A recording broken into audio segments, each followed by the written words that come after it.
Hey Planeswalkers, welcome back to Bane Alley Magic. As always, I'm your host, Eric, and today we're going to be talking about the recently spoiled card from the up-and-coming Modern Horizons set, Morophon, the Boundless. But before we do, a quick reminder, if you enjoy this video and you hit that like button or that subscribe button, that'd be very nice. So, Morophon is 7 mana for a legendary shapeshifter, which is a 6/6 that has changeling, so this card is every creature type. As Morophon enters the battlefield, choose a creature type. Spells of the chosen type you cast cost 1 of every color less to cast. This effect reduces only the amount of colored mana you pay. Other creatures you control of the chosen type get +1/+1. So, Morophon, I love it because it can turn any tribal deck into a 5-colored deck.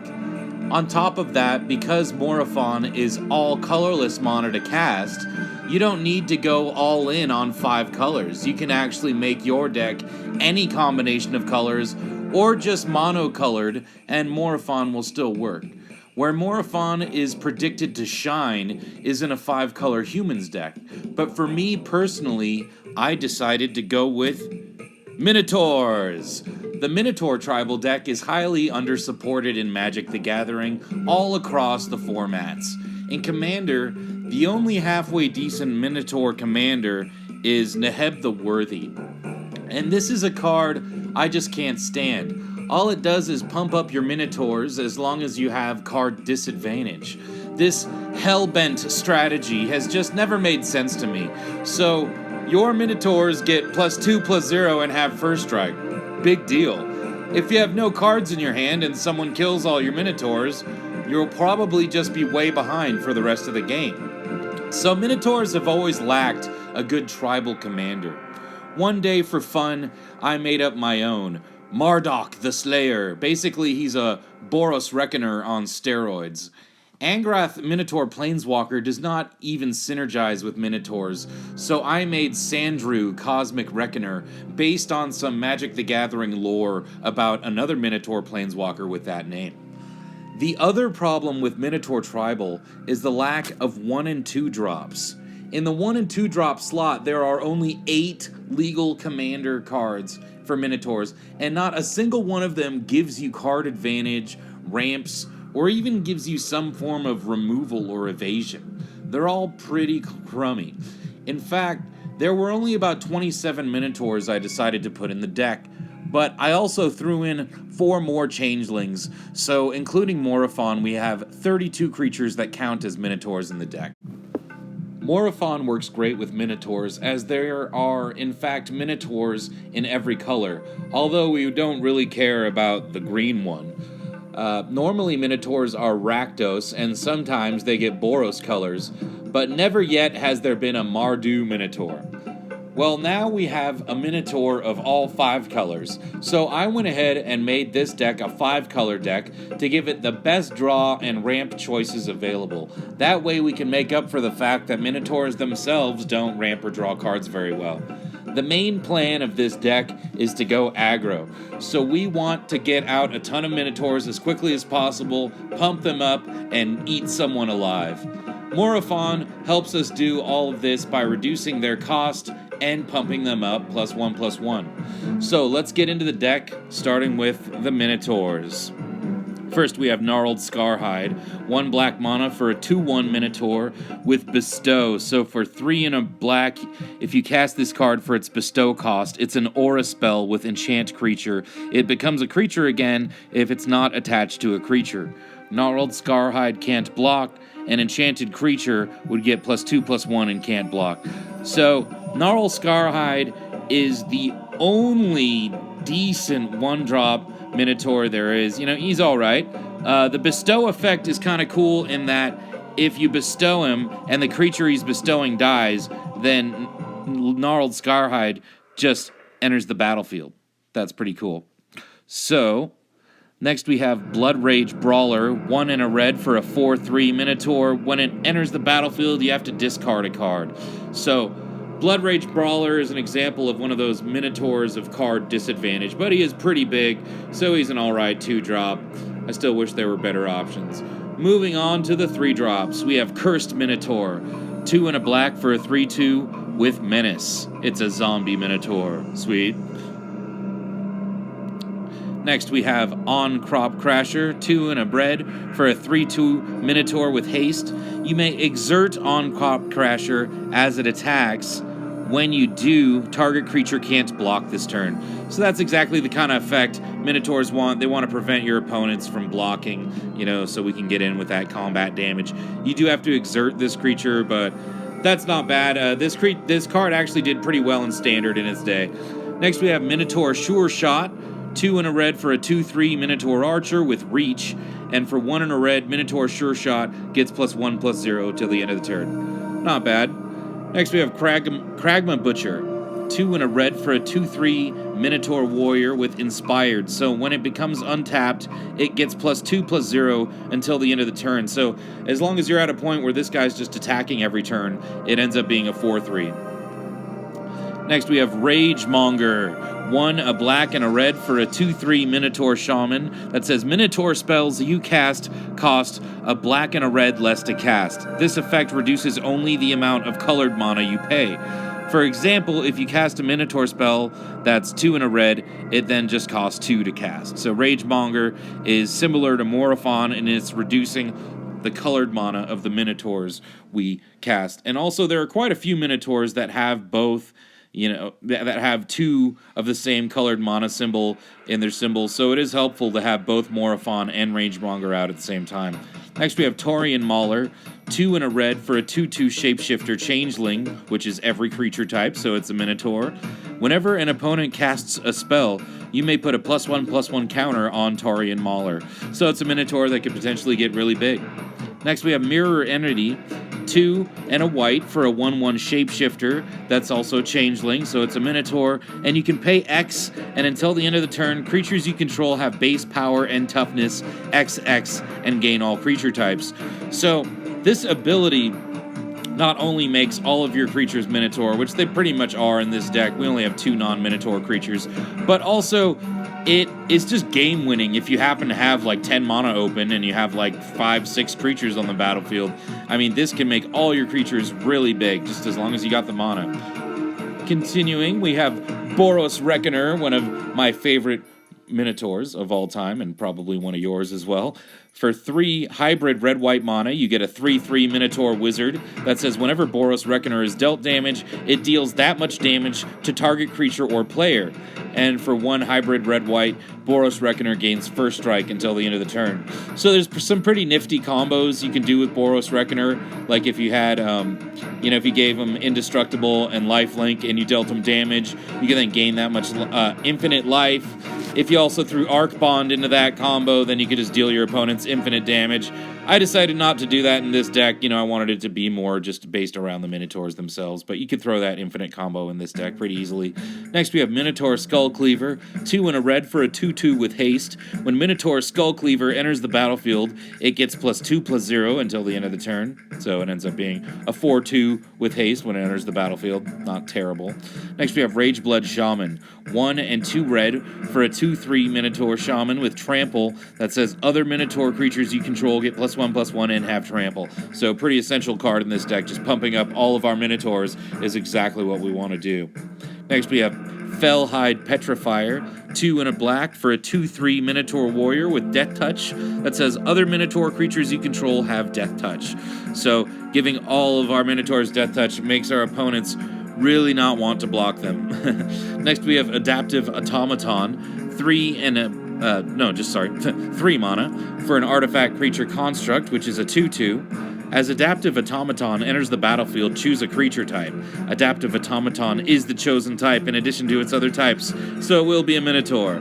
And it says other creatures you control of the chosen type get +1/+1.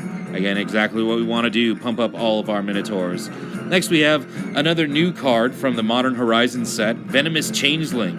2 and a black for a 1/3 Shapeshifter with Changeling, and it has Death Touch. Not bad. Next we have On Prop Invader, 2 and a red for a zombie Minotaur Warrior that's a 2/2. As long as it's your turn, it has first strike.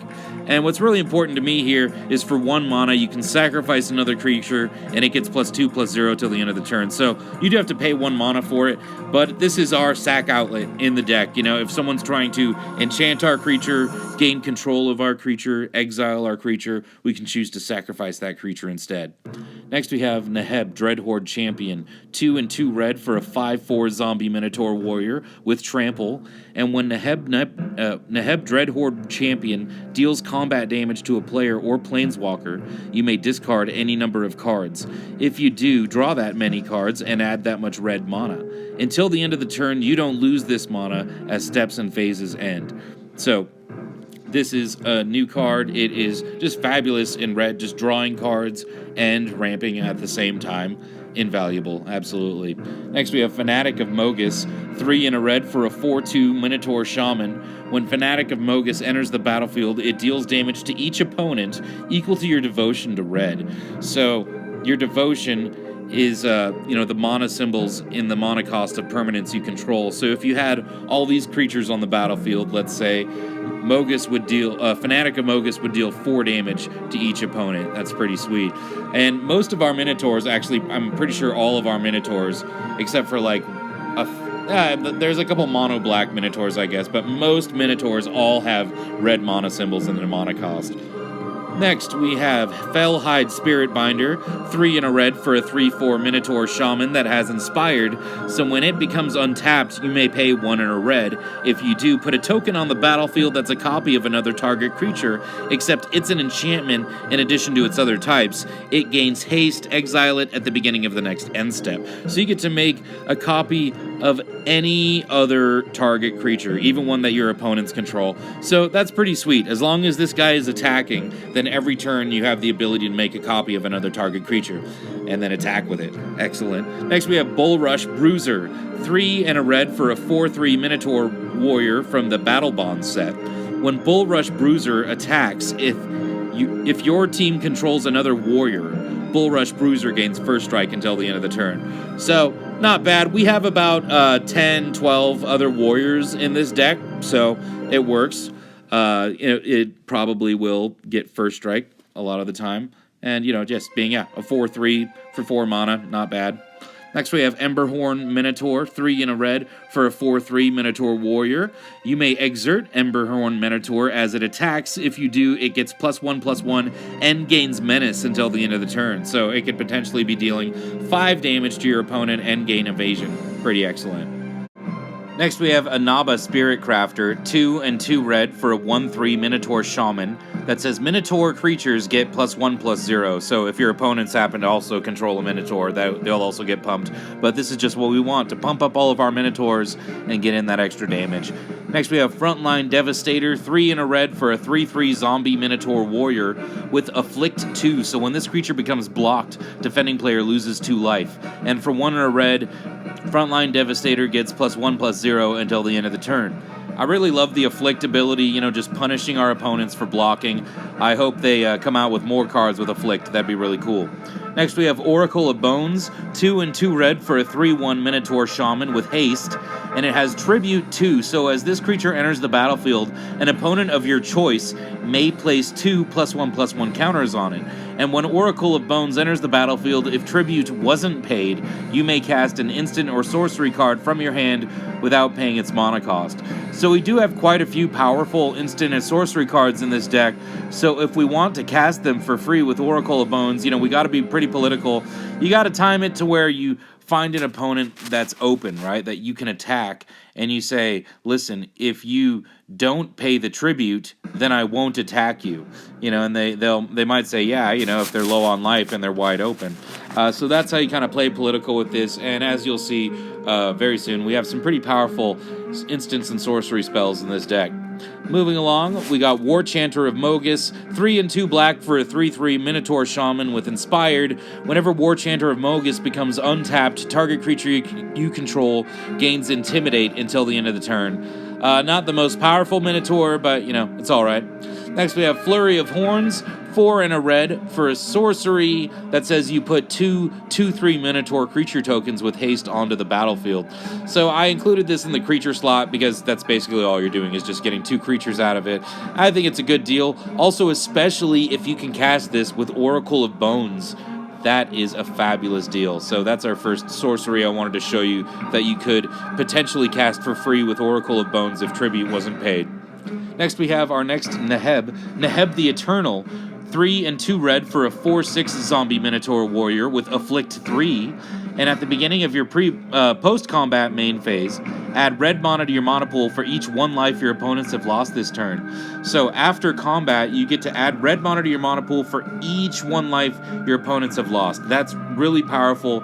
Neheb would also be a great mono-red commander to build a deck around. You know, you just ramp a ton and then cast a spell like Comet Storm and just finish everyone off.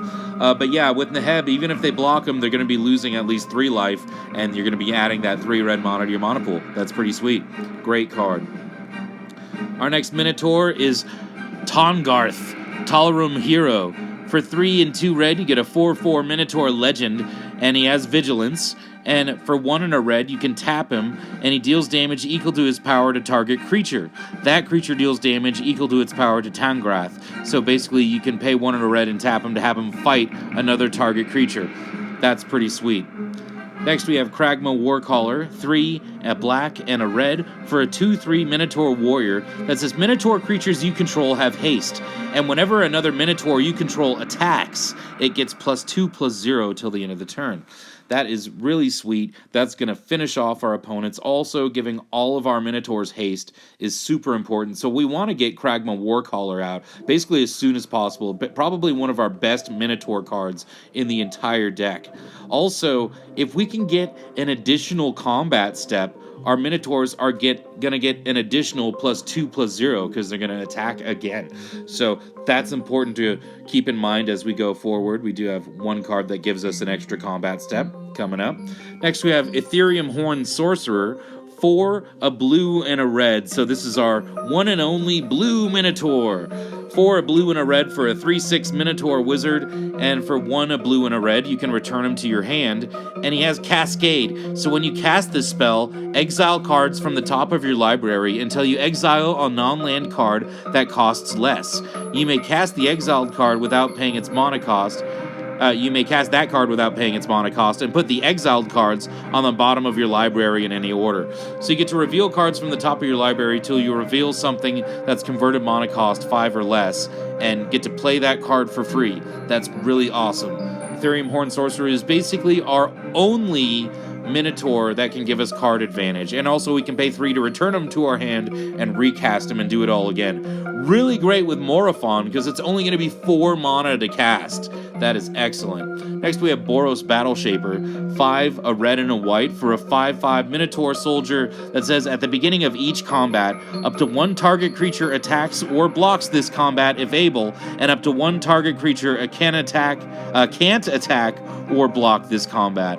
So kind of confusing, but you get to choose 1 creature and say, you know, up to 1 target creature must attack or block, and up to 1 target creature can't attack or block. Pretty sweet ability, you know, you're just saying, you know, you can't block, you have to block, you know, or it's each combat, so on someone else's turn you say you have to attack and this creature has to block if you attack them. You know, a really cool card to shape up the battles, and also maybe to leave open the important attackers. I mean, to tap down the big attackers so that we can attack that opponent, you know, getting our attacks past those blockers. Moving along to our 2 non-Minotaur creatures in the deck. First, we have Gisela, Blade of Gold Knight. 4, a red, a white, and another white, so 7 mana in total for a 5/5 angel with flying and first strike that says, if a source would deal damage to an opponent or a permanent an opponent controls, that source deals double that damage to that permanent or player instead. If a source would deal damage to you or a permanent you control, prevent half that damage rounded up. So let's say a source dealt you 1 damage while Gisela was out. Well, half of 1 rounded up is 1. So Gisela will prevent all instances of 1 damage that is dealt to you. Lots of people get confused with the Gisela because they think the amount of damage that is dealt to you is halved rounded up, but that's not true. The amount of damage that is being prevented is halved rounded up. So if someone just deals you 1 damage, that 1 damage is completely prevented. If someone dealt you 5 damage, for example, then 3 of that damage would be prevented, because half of 5 is 2.5, rounded up is 3, so 3 of that damage would be prevented. So Gisela just prevents a ton of damage being dealt to you, and it makes your creatures deal 1 billion damage to your opponents. I mean, if Gisela survives, you're going to win the game for sure. It's too bad she doesn't have haste herself, but, you know, you cast her when you already have a bunch of other creatures on the battlefield that can attack. If you just cast her on an empty board, that's a really bad idea. She's probably not going to survive 1 round around the table if your opponents know what they're doing. So you want to cast her on the turn that damage is going to get through right away. Next, we have Aurelia the War Leader, 2 red and 2 white for a 3/4 legendary angel with flying, vigilance, and haste. And whenever Aurelia the War Leader attacks for the first time each turn, untap all creatures you control. After this phase, there is an additional combat phase. So this is our extra combat phase, like we said with Kragma Warcaller. When we get that extra combat phase, they're still going to be getting an additional +2/+0 with Kragma Warcaller. So Aurelia the War Leader is just another game-ending card. Having extra combat phases in an aggro deck is exactly what you want. And if you happen to get both of these cards out at the same time, I mean, forget about it, you're winning. Alright, so let's move on to the non-creature spells, starting with some ways we can remove our opponent's creatures, because that's what's really important in this deck, is clearing the path for us to deal the damage to our opponents, right? So we got to have lots of removal in this deck. So starting with Mizzium Mortars, and lots of like kind of one-sided removal, by the way. So Mizzium Mortars deals 4 damage to target creature you don't control for 1 and a red, or you can overload it for 3 and 3 red.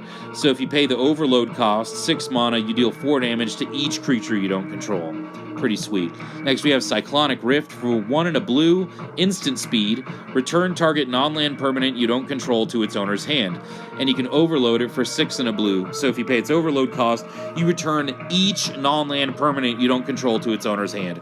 So Cyclonic Rift is, you know, just one of the most powerful board wipes in the entire game, so I had to include it.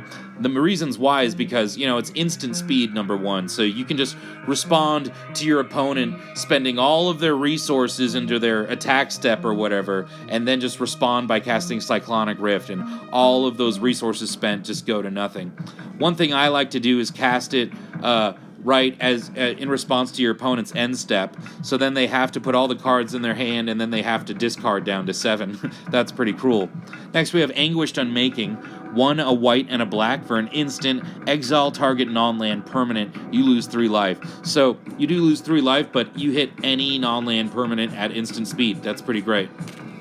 Next, we have Settle the Wreckage, 2 and 2 white for an instant. Exile all attacking creatures target player controls. That player may search his or her library for that many basic land cards, put those cards onto the battlefield tapped, and then shuffle his or her library. So you use this when someone's attacking you with like lethal damage, or just, you know, even just a lot of damage. Someone's attacking you because you're probably going to be open because, you know, you're attacking a lot, right? It's hard to leave up blockers in an aggro deck.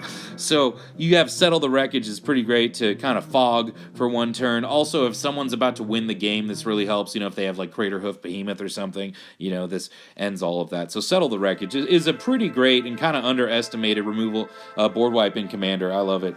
Next, we have Aetherize, 3 and a blue for an instant. Return all attacking creatures to their owner's hand. Same thing as Settle the Wreckage, except you're just bouncing them to their owner's hand, but again, really important because we don't have a lot of blockers. Next we have Utter End, 2 a white and a black for an instant, exile target non-land permanent, so this time you're not losing 3 life, just 1 more mana to pay. Then we have Decree of Pain, 6 and 2 black for a sorcery, destroy all creatures, they can't be regenerated, draw a card for each creature destroyed this way, and you can cycle it for 3 and 2 black. So to cycle a card, it has to be in your hand, and you discard it, and then you draw a card. And when you cycle Decree of Pain, all creatures get -2/-2 until the end of the turn. So Decree of Pain is just what we want as a removal spell in this deck, because we want to have card advantage, especially when we're blowing up all of our creatures as well. But, you know, sometimes you need that to blow up all of your creatures just to reset the board. And, you know, just drawing a bunch of cards off of it as well is pretty awesome. 8 mana is a high mana cost to pay, but I think it's very much worth it. Moving along, we have In Garrick's Wake.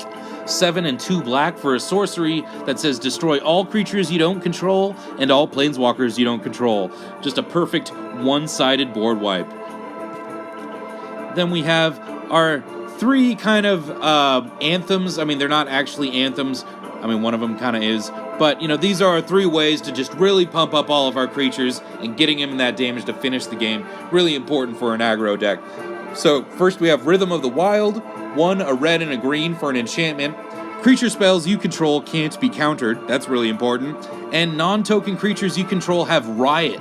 So they enter the battlefield with your choice of a +1/+1 counter or haste. So Rhythm of the Wild is potentially giving all of our Minotaurs haste, and if we don't want to attack with them right away, we give them a +1/+1 counter. I love Rhythm of the Wild. It's going to go in every red-green deck I own kind of from now on. It's just such a great card. Next, we have Eldrazi Monument. 5 mana for an artifact that says creatures you control get +1/+1, have flying, and indestructible. And at the beginning of your upkeep, sacrifice a creature. If you can't, sacrifice Eldrazi Monument. So it is too bad you have to sacrifice a creature, but man, having all of your creatures have flying and indestructible and pumping them up +1/+1, I mean, it's just totally worth it. You're probably going to kill someone really quick if this stays out. Next, we have True Conviction. 3 and 3 white for an enchantment that says creatures you control have double strike and lifelink. Let me say that again. Creatures you control have double strike and lifelink. Yeah! Game ending right there, absolutely. And also it saves you. You know, gaining all that life makes it really hard for your opponents to trump you. All right, so we have a few tutors to get those anthems. We have Demonic Tutor. 1 and a black for a sorcery. Search your library for a card and put that card into your hand, then shuffle your library. So, you know, kind of expensive, but man, we need to put the good cards in this deck to make it work, you know? So Demonic Tutor is really essential. Like I said, most of the time, we're probably going to be searching for one of those anthems, or maybe Kragma Warcaller, or maybe Rise of the Dark Realms.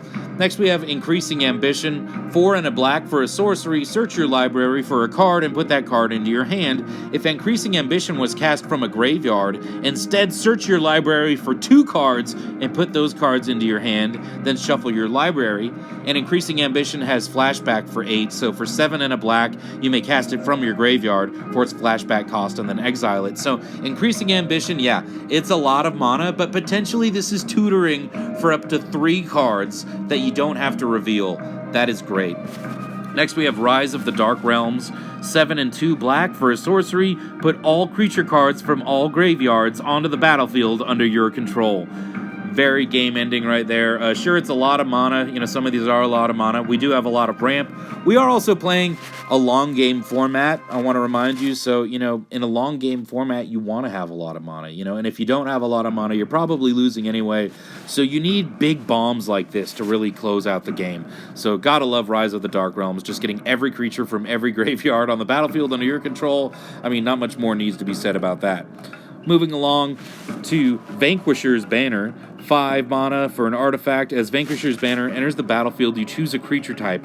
Creatures you control of the chosen type get +1/+1, and whenever you cast a creature spell of the chosen type, you draw a card. So this is an anthem and a draw card spell at the same time. Great in any tribal deck. I try to put it in every tribal deck because this does end up drawing you a ton of cards. So this is our first draw card spell. Also is a pump spell. That's great. Next, we have Future Sight. 2 and 3 blue for an enchantment that says play with the top card of your library revealed. You may play the top card of your library. So this can end up being tons of card advantage in the long run. Like, let's say you play the top card of your library is a land. Well, then you just play it. Then the next card in your library is a creature. You play that. The next card in your library is a sorcery that's maybe cheap. You play that. You still haven't played any cards from your hand at all. So Future Sight can potentially be a ton of card advantage, absolutely. Next, we have Kindred Discovery. 3 and 2 blue for an enchantment. As Kindred Discovery enters the battlefield, choose a creature type. Whenever a creature you control of the chosen type enters the battlefield or attacks, draw a card. Kindred Discovery is ridiculous and awesome in any tribal deck because it doesn't say whenever one or more creatures you control. It just says whenever a creature you control. So that means if you attack with 3 creatures, you're just drawing 3 cards.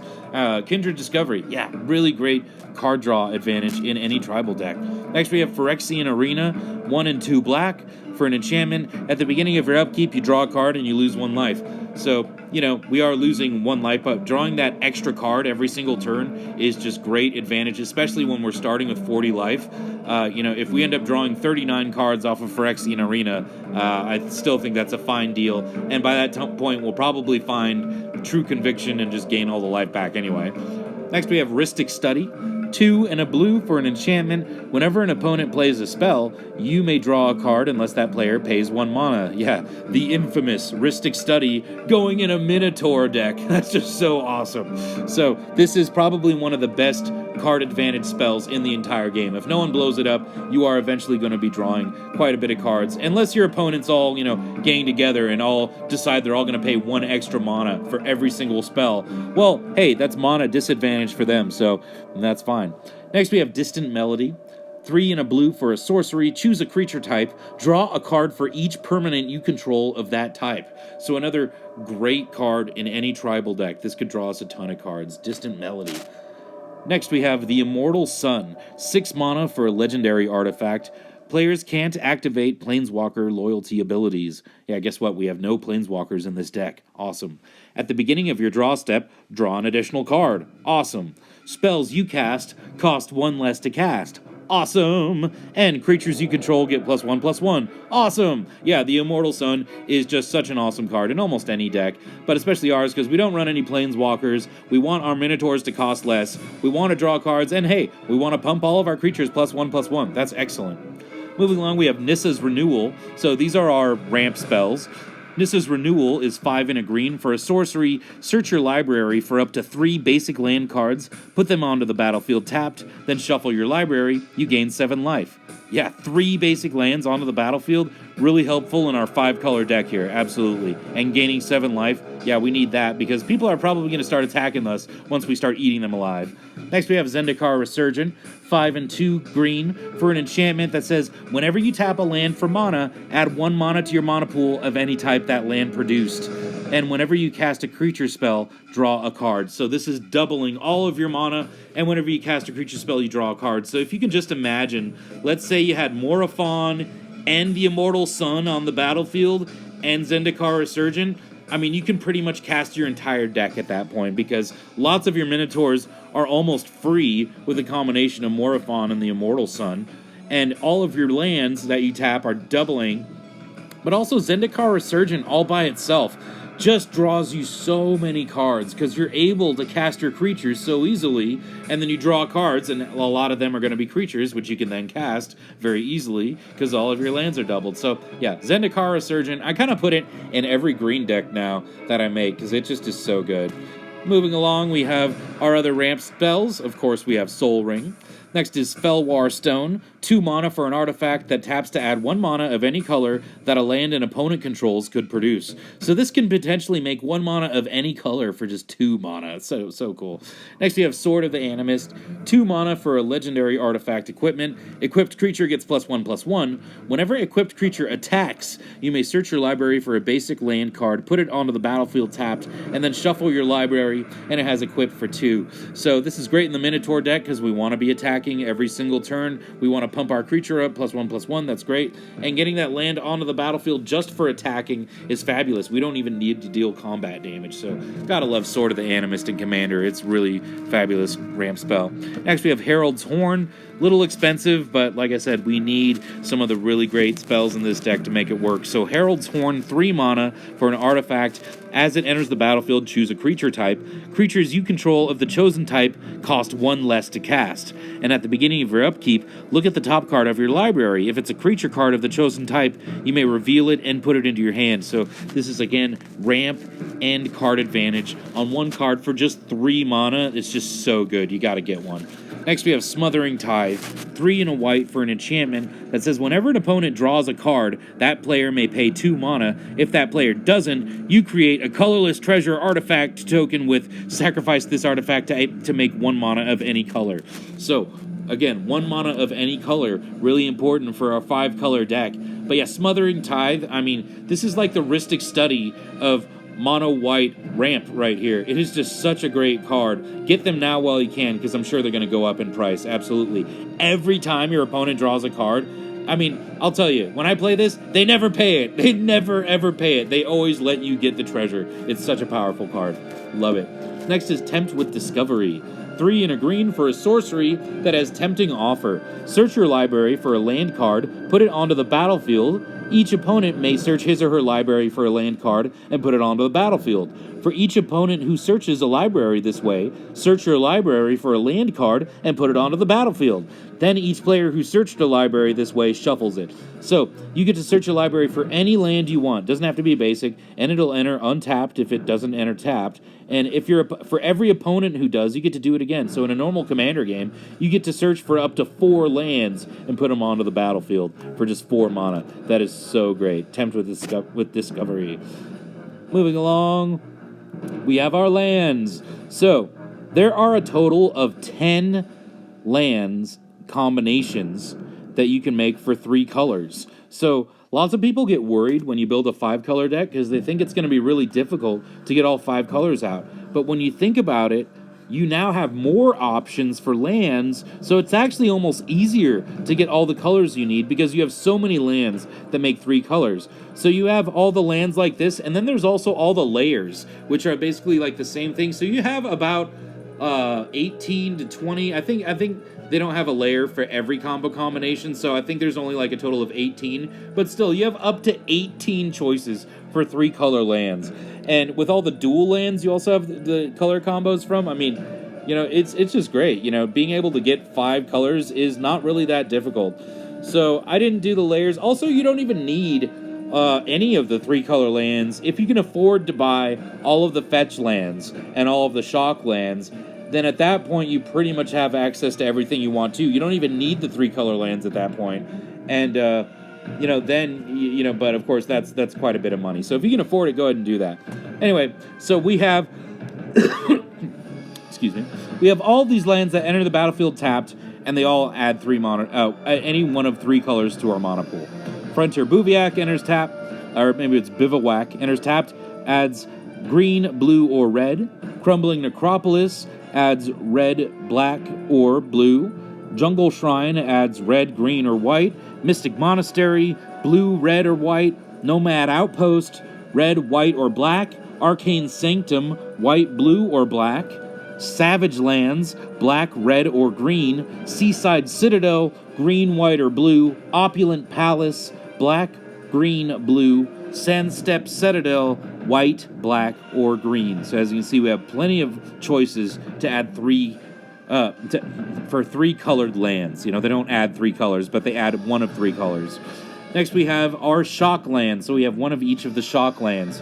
So all the shock lands are actually the land type of whatever colors they produce. So the Overgrown Tomb, for example, is a swamp forest, so it adds black or green. And for all of them, when they enter the battlefield, you may pay 2 life. If you don't, they enter the battlefield tapped. So Overgrown Tomb is a swamp forest. Sacred Foundry is a mountain plains. Steam Vents is an island mountain. Temple Garden is a forest plains. Watery Grave is an island swamp. Blood Crypt is a swamp mountain. Breeding Pool is a forest island. Godless Shrine is a plains swamp. Hollowed Fountain is a plains island. Stomping Ground is a mountain forest. And then we have the basics. We have 3 plains, 3 forests, 4 islands, 3 swamps, and 4 mountains. And that's it. That is Morophon, the Boundless. Well, I hope you enjoyed this deck tech video. If you did, please hit that like or subscribe button. I'd really appreciate it. This is Eric from Bane Alley Magic signing off. Until next time, take care, take it easy.